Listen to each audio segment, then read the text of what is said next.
कधी कधी निसर्ग काही सांगत नाही, पण त्याची शांतता आवाजापेक्षा खूप काही बोलून जाते.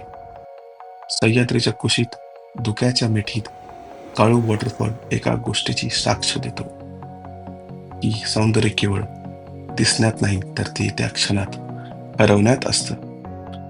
हा धबधबा नाही, ही तर निसर्गाची एक मुक्त कविताच आहे, जिथे प्रत्येक थेंब स्वतःची ओळख शोधत खोल दरीत कोसळतो.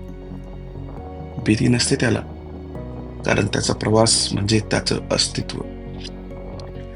रानातल्या पावलांना चिखलाची साथ असते, पावसाच्या थेंबांना साजर करणारी झाडांची वंदना असते, आणि मन ते तर केव्हाच मोकळं झालेलं असतं, कारण इथे आल्यावर आपण निसर्गाची नाही, स्वतःशी भेटतो.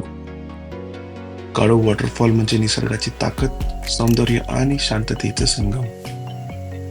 इथे काही बोलायची गरज नसते, कारण इथे भास नव्हे, अनुभव असतो.